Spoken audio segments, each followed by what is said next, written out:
everyone. Welcome into the shallow end. I'm Dave, Iowa Dave Sports Cards on Instagram. And today's guest is Aaron. On IG, he's Collect Like a Champion. He's a Mo Vaughn super collector. And if you don't remember Mo Vaughn, or if you don't know who Mo Vaughn is, he was a Boston Red Sox superstar of the mid to late 1990s. Imagine a shorter, stockier, tougher version of David Ortiz. In recent months, Aaron's collecting has undergone a transformation. We'll let him tell his own story, but just to whet your appetite, Aaron discovered the power of focus and the power of letting go. This is a story of how sometimes we can actually do more by trying to do less. Hey everyone, we got a treat for you today. We are welcoming back to the podcast Aaron. Aaron is Collect Like a Champion. If you don't recognize that IG handle, he used to be Irish Sports Cards 21, and he was part of the Chase series, a 15-part series that was from about a year ago, just under a year ago. Aaron, welcome back. Collect Like a Champion. How have you been? I've been good, Dave. Thanks for having me back on. This is gonna be a blast. Thanks. Sure. I'm excited to talk with you because we're so focused. We had a time constraints last time, but there's been a lot happening with your collection over the last 6 months, 9 months, a year, however long it's been going on. Before we do the big reveal about where your collection is now, let's go back in time to when we did talk the first time. At that point, what was your collection like? What kind of a collector were you, and what were you trying to put into that collection? Yeah, when I was back on last year for the Chase, I kind of, my collection at that time was really focused on Mo Vaughn collecting, as well as I'm a huge Notre Dame fan, so I've always kind of picked up Notre Dame pieces along the way, whether that be older cards of players from, the mid 2000s all the way up to current day. That was kind of the focus of my collection. And then I kind of had this oddball area of my collection where I had some wrestling cards, some Antoine Walker in there. I had some, pop culture things like some old vintage Batman cards, stuff like that. And I was a little all over the place. So, at that time, I thought everything was great. And so I've kind of done a 180 since then. And I guess that's why we're talking today. So, and we'll get to that. So just to recap, and this is not 20 years ago that we're catching up from. This is a little bit less than a year ago. It was wrestling, Notre Dame, Antoine Walker, Batman, and Mo Vaughn. About at that point too, he was your primary collection. About how many Mo Vaughn cards would you say that you had at that point? I have a full entire binder full of them. I'm probably upwards of like north of 400, 450, somewhere in there, unique Mo Vaughn cards. I'm not really a volume collector, but I won't deny it. I kind of have his master list, and I'm kind of working on it in the background. I'd go to local shows and I'd pick up if I see something I don't have in a 10-cent box or something, I would add it. But I would say that am I speaking about now as what my collection is, or then? No, then. Okay. So then I would probably say that outside those, I probably had, we'll say 15, we'll call it mantle cards, where it was kind of like, you would, if somebody asked you to show the top cards in your collection, I would probably say that a good third to almost probably half of my collection at that time was big Mo Vaughn cards. Then the rest just kind of being like what we just talked about. So then take us through now. How have you changed over the last year or so? You had these 5-6 different categories. Mm-hmm. What was kind of going on with how you were feeling about your collection, how you were thinking about the hobby? Just take us through. Yeah. Take us to the point where you are now, but don't skip any steps. Kind of take us through it. Well, I do listen to your podcast when it comes out every week. And so from afar, I see a lot of people and I see how they collect. I also listen to a lot of Brett McGrath stuff from Stacking Slabs. Just trying to get an approach of, what are other people doing? I like to kind of I always kind of think of my collection as kind of like a living, breathing thing. Really, like, you got to kind of feed the beast every now and then, more or less. And so from that point, from about when we spoke last, I would say that somewhere along the lines, I started adding, I'm on a like a lot of people, this is a hobby for me, and ultimately I treat it like such. And so, like, you'll never see me post something or buy something that I really don't have the money to spend on it. A lot of times it requires me to sell something to fund something. And so what was happening, I saw, was I just kept whittling. Like, I would be like, okay, I have these 20 lanes I feel like I'm in, or 20 areas, or whatever you want to call them. Like we mentioned at the beginning. And eventually it just kept getting wider and wider, and I would introduce something new. And I remember I would say it was probably like 4 or 5 months ago. In addition to what I was collecting, I decided I was going to shut down collecting any more Antoine Walker. And that was kind of like the first thing that happened. I was like, I can't do anymore. And then I can't add anything anymore without sacrificing something else. So there was a lot of buying and then kind of regret that was coming in. Like, I'd buy something and I'd be really, really excited about it. And then it would come in and I'd be like, I think I'm more or less buying this for the wrong reason. Um, so at one point I was just like, you know what, Antoine's got to go. I got to sell it all off. It lasted about probably like 6, 7 months. I was pretty heavy into like focusing on him being one of my primary lanes, in addition to everything else. And I decided, okay, that's it. I'm done. I ended up bringing it to my local store, my local card shop in town, and we made a big sale. Shortly thereafter, I did the whole thing with my wrestling collection, and I noticed, okay, if I had 20 slabs or 20 high-end wrestling cards, I went down to about 5 or 6. Again, rinse and repeat. Went to my local shop, made the deal, put all the money into my hobby fund, and I started buying stuff. And then I noticed that the cycle kind of just kept happening, where I would sell something and then like a new lane would just like magically pop up. I'd see something on Instagram or on eBay or something where somebody would post like a high-end Red Sox card, for example. And then the next thing you know, I'd have a mail day like 5, 6 days later of something that, wouldn't normally buy. And then it would come in, and then I would be like, this is the greatest thing ever. And I'd be like, hey, I've been looking for this card for a long time. And a lot of them I had been, seeing from afar, admiring them. But it just kept kind of snowballing. And and it just kept getting wider. Like, I remember one week I bought like 3 or 4 Red Sox cards, really like the 90s stuff. And then it came in and I'm like, I open the mail, I look at them and I'm like, great, these are awesome. And then I put them in my display and that's the end of it. Never really I didn't have any moment to like really appreciate them. It kind of felt really like checkboxy. So then I just noticed that it kept getting wider and wider and wider.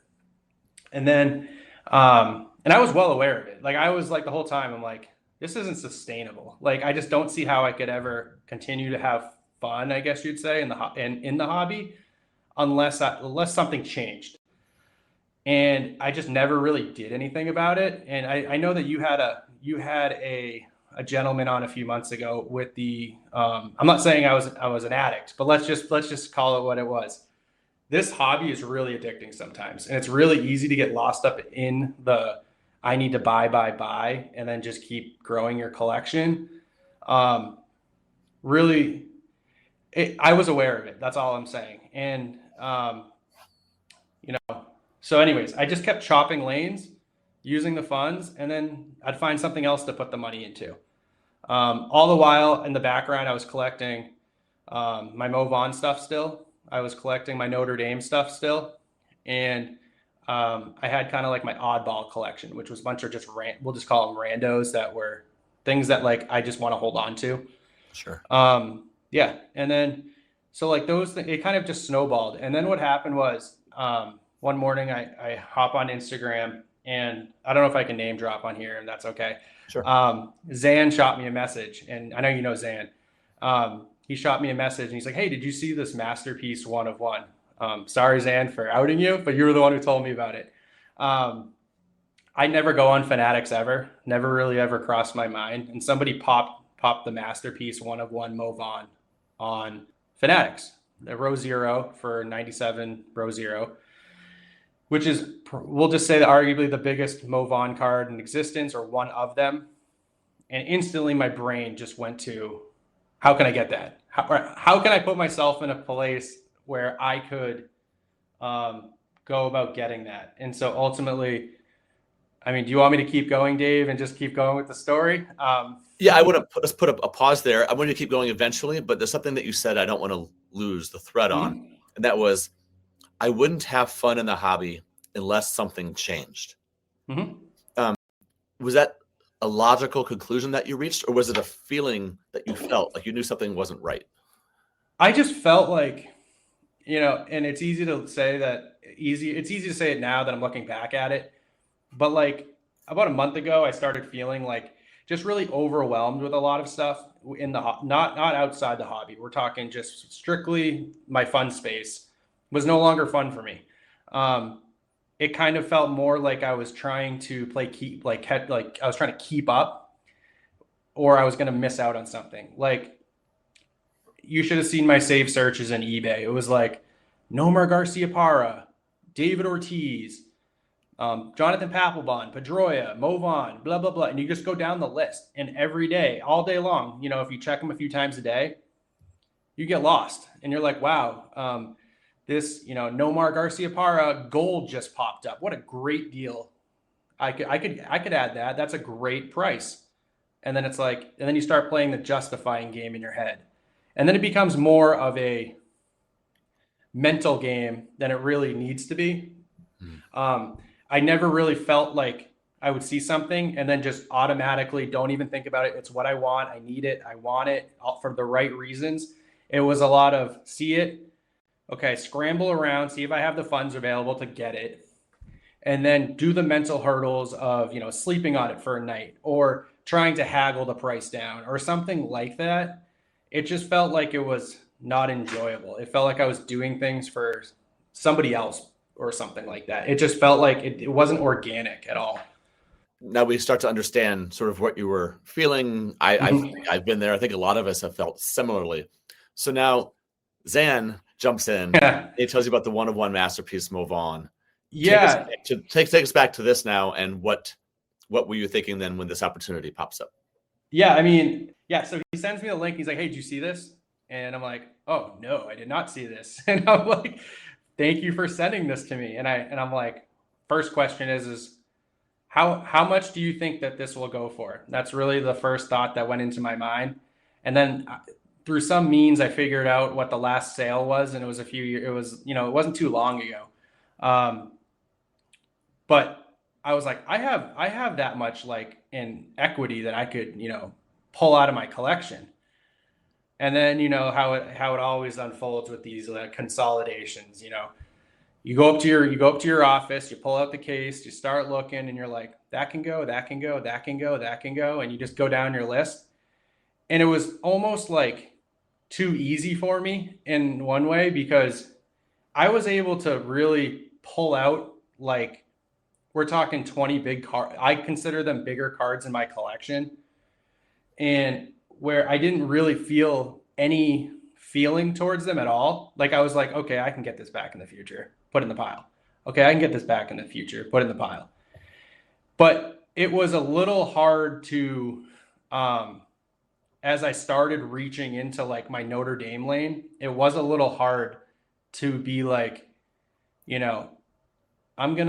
I just say I had 10 cards and 10 high-end cards, I put 5 or 6 of them in my pile, trying to decide whether or not I wanted to just go full out of it was really the only thing. And for some reason, I just was like, I was sitting there in the moment, and I was like, let's just put them all in the pile and see what happens. And I'm like, I can get these back in the future. I don't own any like one of ones that'll never pop up or anything like that.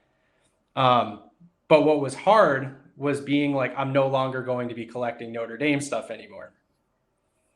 And the only way I can make a play on this Move On is if I decide to literally burn down every lane I have, because the way I operate is I'm just a total it's either an all or nothing type of I'm just an all or nothing type of person where I'm either all into something or I'm all out. And so ultimately I put them in the pile and I was like, okay, so I got this huge stack of cards.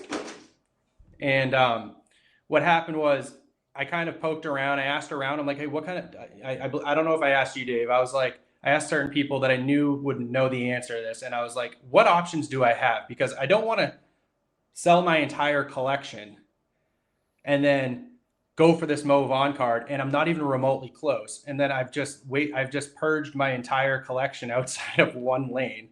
Like, what have I done? What have I done? One of those, I need to have my cake and eat it too, more or less. I'm looking for that answer. Like, how can I get a Mo Vaughn card without having to sell my stuff first? And so there was a few options that were available, but nothing really like felt right. Yeah. And then out of the blue, and I become really good friends with Robbie at 412 Sports Cards, who who was on the Chase as well. We at the time, we're both Notre Dame collectors. And so we had a lot of conversations and stuff like that about Notre Dame and all that good stuff. And I just, and I know that he sells and buys to fund his collection. And so I was like, hey, Robbie, like, hey, this card came up. I'm like, are you looking for any inventory? Just like completely out of the blue. You know what? I might be a buyer. And I sent him pictures, sent him the whole thing. And he goes, what are the stipulations? And I was like, I just want the card. If I don't lose the card, like I'll still sell you a big chunk of stuff. Because I've already gone through the mental process of just understanding like what's going and what could stay. And I've done that whole thing. Yeah. And Robbie was nice enough to be like, that works for me. And so we made a deal. I thought was fair. He thought was fair. And he told me, and he's like, I'll make the bid for you on Sunday night for the Mo Vaughn. Like, oh, this is amazing. I know you, like, I feel comfortable with the deal. And so what happened was, he went on Sunday night for the masterpiece, and he was like, and the clock starts running. We're the leading bidder going into extended bidding, and I felt really good. I had amassed like an extra like $1,000 or $1,500 or so on top of the last comp, and I was like, we got this. We have a shot. We have a shot. And then we got blown out of the water, and we weren't even close. So it was a good learning experience with Fanatics, but and I was super bummed when we lost. I think I ended up being like $700 or $800 short, and I'm like, or underneath the highest bid. But I gave myself a shot, and that was really what I wanted to do, because I would have been completely fine with it. I would have walked away with arguably one of the biggest Mo Vaughns in the entire hobby, cards, and then it would have just slid perfectly into what I have going with the rest of my collection as it currently would stand. So of course, Robbie understands my disappointment in the whole entire thing. And he tells me, he's like, hey, you know what? Take a day or two. And I was actually going away for work the next day. And he's like, take a day or two. Think about if you want to pull some back. Like, we had already agreed on prices on everything. And I was like, okay. So I go on my work trip, and somewhere coming back home, I was just like, you know what? We're going to see this through. I'm like, the mental hurdles of collecting so many different lanes and just getting super wide might be enjoyable for somebody, but it's really not enjoyable for me anymore.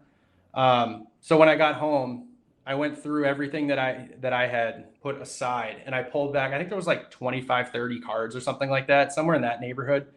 I ended up pulling back one card out of the whole thing. And it was a 56 Jackie. And then the only reason I wanted to pull that back is because, I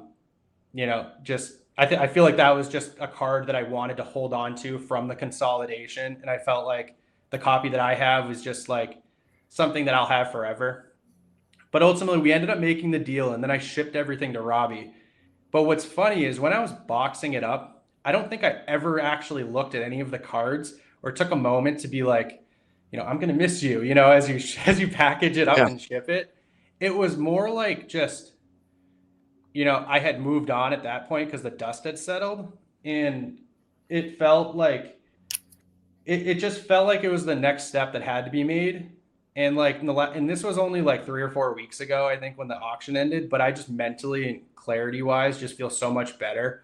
But yeah, So, I mean, now that the dust is settled, I'm strictly collecting Mo Vaughn moving forward, and only Mo Vaughn Red Sox, because ultimately that's really the only thing I have a connection with. I have no connection at all to his Angel stuff, and I understand that he has like Star Rubies and all of that good stuff in there, Yeah. um, but I just don't doesn't do it for me. So So there's so much there that's yeah. so interesting that I want to spend some time with and say a little bit more about. What's really, really, really interesting is, and I feel it, you feel it, others feel it, is that we feel like these cards that we want in the moment are so important that we get them. Mhm. They're part of what we're building. They could have some value. We think that they're neat. We fantasize about these new lanes, and then it's like they lose all meaning when we get rid of them. It's like it's just all drained. Anything that we thought was great about them, we don't even think about it. You said it was almost too easy for me. You said you didn't even look at them as you were packaging them up. I sent some stuff to a consignor a couple of weeks ago, and I took pictures of them to make sure that I had it for insurance reasons. Once it was often in the mail, I realized, oh yeah, that card is gone now, isn't it? And it didn't even hit me until a few days later. So what do you think is the difference between in the moment when acquiring a card that it matters so much, and then when we get rid of it, it is then void of all the meaning that we had attached to it in the first place? Yeah, and it's kind of a loaded question, so I'll just dive into it. Yeah. But I think it really boils down to like if somebody was just getting into collecting today, it's really taking your question right there. It's really, we'll say, easy to say it, but like unless you've gone through, the bunch of different trial and errors with cards and buying stuff and like physically getting it in hand and like letting it marinate for a while. I think you'll eventually start to find out what really moves the needle for you and what doesn't. Because like I can tell you right now, like the first card I think of when I did this whole consolidation was I bought it was right before I did the whole consolidation where I brought in a stack to my local shop. This was deal with Robbie. And I remember I was standing there and he's like, hey, I'll give you, X for your cards, or I'll give you X and a half for a trade in. And I was like, okay. So I took a Carly Yastrzemski rookie card back. And then I was like, 2 days later, I saw a Johnny Pesky Bowman rookie pop up, and they're not that expensive. They're like 50, $60. I'm like, those are cool. Those are cool. I have no tie to Johnny Pesky other than I'm a Sox fan. Didn't grow up obviously watching him because I'm a '90s kid, and comes in hand like 2, 3 days later, and now I'm like suddenly like, oh, I'm on a vintage kick, or I'm a vintage collector now. Like, what am I doing? Like, Yeah. I was bouncing between vintage '90s, mid 2000s, just to add Red Sox pieces. And I'm like, I almost have no connection to any of them. Like, I'm literally like, okay, when did I collect? And like, I came back into the hobby um, during COVID, and it was only by chance. I collected as a kid. I collected till probably I was like, we'll say like 12, and then I took a break for, we'll say, almost 20 years. Um, I got back into the hobby because a good friend of mine during COVID, when we were in the lockdown, I met him for lunch. And after lunch, I'm walking him out to his car, and he goes, hey, I want to show you something. And he opens up his trunk, and he's got nothing but Griffeys and Mantles and Mays. And he's like, oh, I've been buying sports cards. He's like, they're super hot now. And he was a huge collector growing up. So what's the first thing I did? That night, I go home. He gave me a little care package too. That was really nice of him. Nice little Griffey rookie card. Kind of got the juices flowing a little bit. I get home. I He gave you a taste. He gave you a Yeah, taste. he gave me a taste. And so ultimately I went home. I bought a Mo Vaughn card on eBay, his rookie card. And then I was like, all right, now the wheel starts turning. Who else can I add? And I go down this like MVP kick for a while. I was adding a bunch of MVPs of rookies. Then I went into NFL Prism stuff. I went into like modern day wrestling. I went into pop culture stuff. Like I just like bounced around to find my niche. But the one thing that's never left me is Mo Vaughn.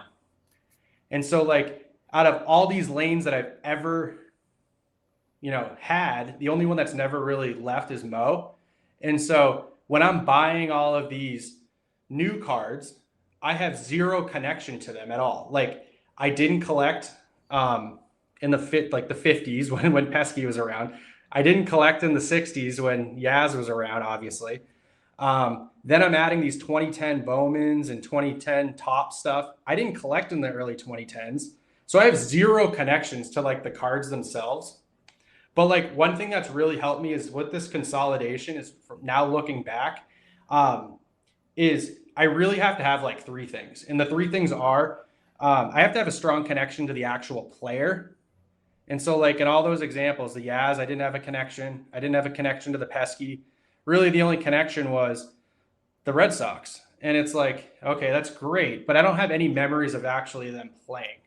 I then have, I need to actually, and the second thing I need to have is an actual desire to reach inside my wallet and pay for these players.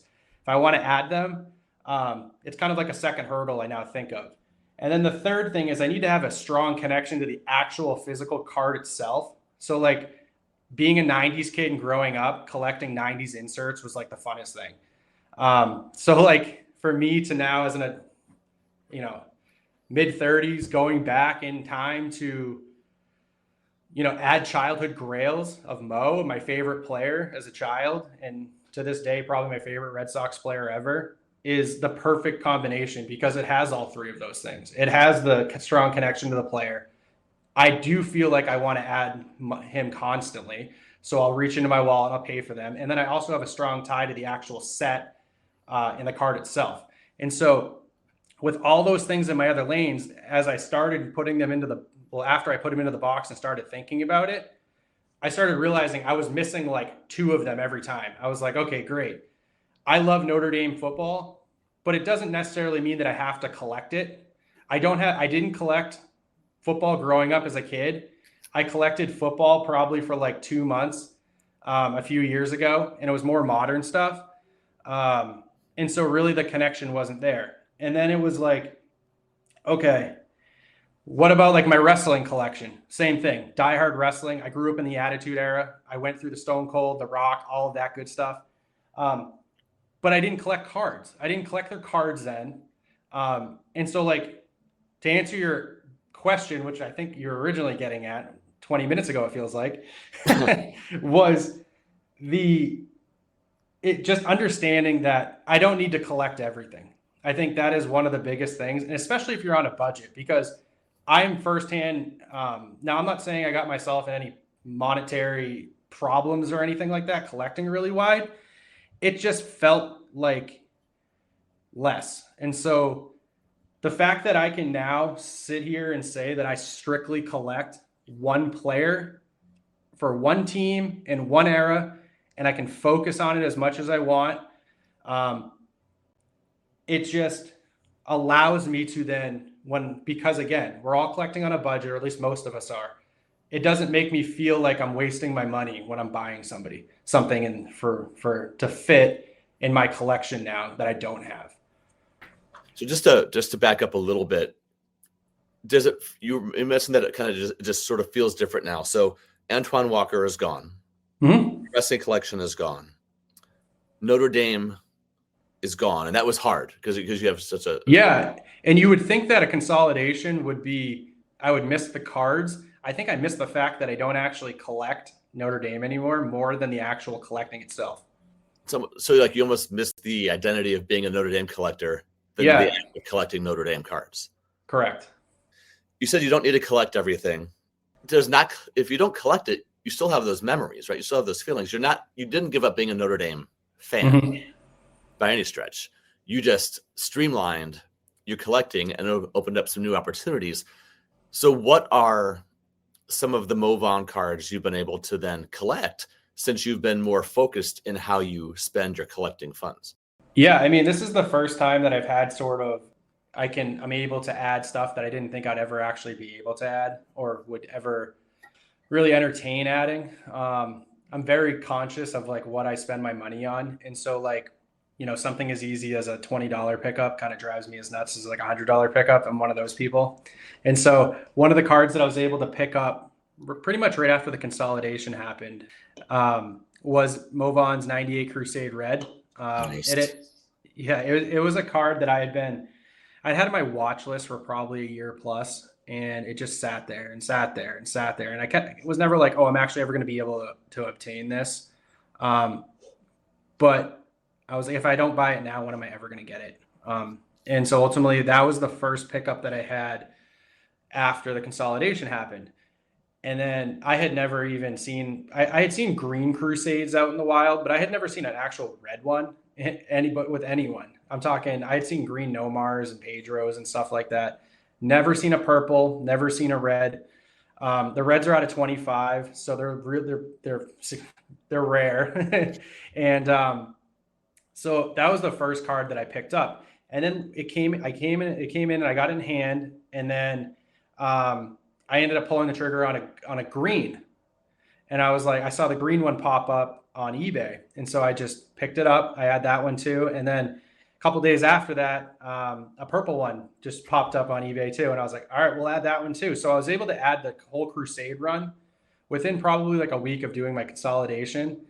And it didn't actually require me to reach into my my own account. It was my consolidation funds to do that. And that's not something that I think I ever really would have even entertained doing if I would just kept getting wider and wider. I mean, I think my focus on Mo was starting to kind of dwindle when I was focusing my attention on other stuff.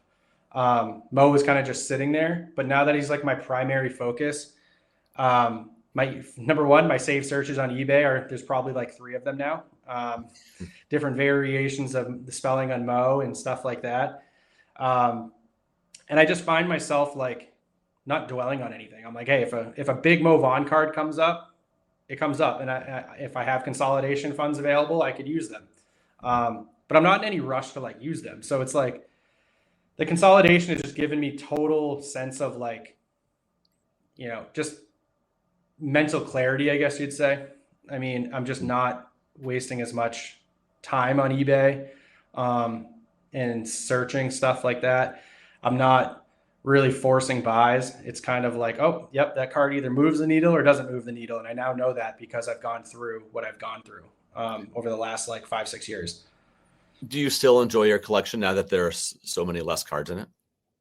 It's funny. It's like, I think we were messaging back when, and I was like, I feel like I took like 10 steps back financially and like the total overall value of my collection, but I almost don't care. It's really like I walk into my office and I have my display up and I have my Mo Vaughn and I have my few oddballs in the bottom row, but it almost feels like not as overwhelming. It's just like, okay, I collect Mo Vaughn. That's my entry into the hobby and that's what my role is. And, there's still tons of cards that I don't have. So like, it's just, looking up in my display and seeing the same player over and over and over and over. I don't know. It should feel weird, but it doesn't. Yeah. That Red Crusade, that's a real card, right? That's a 27-year-old card with those only 25 copies. What did it feel like when you got it in hand and it had finally arrived at your house? It felt fancy. That's probably the first thing I thought of. I opened it and I was like, okay. I get it. I get it. And I'm like, I thought it'd be more red. That was actually one of my first thoughts too. And I'm like, it's almost like a purple, like a violety color. And if I have a sun-baked copy, so be it. But anyways, I think when I got it in hand, I was like, this just feels so much better. Like I feel so like I actually appreciated it. I like literally just sat there and I like looked at it. I actually like refused to put it up in the display. I was kind of like, all right, let's just keep looking at it before I put it up there. But I will admit, out of the Crusades, I think I liked, and the purple is probably the nicest one, but I actually think I like the green the most. I always seem to kind of it just kind of feels like more like Jolly Rancher type of vibe. Like you look at it, you're like, that card is just like rocks, and it's like $40. It's nothing crazy either, and it's more fun. It's fun. I don't know. That's probably the best way to put it. Sure. So if the shoe were on the other foot now, and you were talking to a collector who was collecting 3, 4, 5, 6, 7 different lanes, and they found themselves never really able to obtain the kind of card that they wanted for any one of those lanes, what might you tell them, or how might you help encourage them to, you can't make somebody sell any cards, right? But what would you tell them about your own collection and your own journey that might help them make their own decision about how to move forward? Yeah, I mean, I don't think I would be here without having all the failures that I've had in the last few years. And they're not really failures, they're just more like learning lessons. I don't think that you can, like, from day one walk into the hobby and just start cherry picking your collection out. I don't think that's how it really works. I personally think, and I was just talking to a buddy about this a couple days ago, where um, you're not really sure if you want to start a certain lane in a certain lane, but you're never going to know unless you like try it. And so ultimately, it's like when people are like, "Oh, I'm thinking about doing this lane," I will never tell them like, "No, you shouldn't do that at all," because like what works for me might not work for somebody else. Um, I see plenty of people on Instagram and listen to stories on different podcasts and stuff about people who strictly collect one person, and it's like that's what works for them. So really, like me telling somebody what works for me and having them follow my direction isn't something that I would do. So like if somebody came to me to ask, I would 100%, yeah, you should try it, because again, it's these other lanes will come and go if you're active in the hobby, but like you won't know what you like until you try something.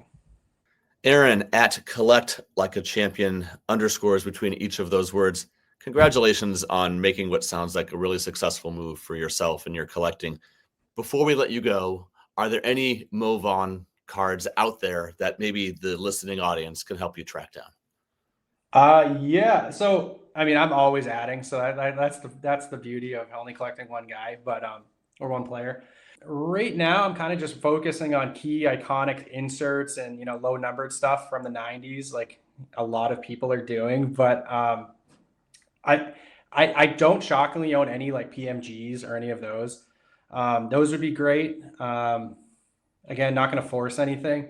Just I'm looking for low numbered stuff. So if you have low numbered stuff or you know cool inserts, like I just bought his cut above. I don't know if you know that set, Dave. Sure. But I didn't have one of those shockingly, and so I just picked one of those up. But anything like unique, that's really what I'm looking for. And Um, only in a Red Sox uniform, right? Only in Red Sox uniform. I've had to stop myself from buying some of those Angels Rubies cards a few times, but strictly Mo Vaughn and Red Sox stuff. And I don't really like non-playing years like the new Topps Archive stuff, where he has a bunch of autos in it. More like from early '90s to '99, where he's in some Red Sox stuff, is what I'm looking for right now. But again, really open to anything. It's just I want to add unique cards to my collection without forcing it. So, All right. Aaron, thank you so much and take care. of course. Thanks, Dave.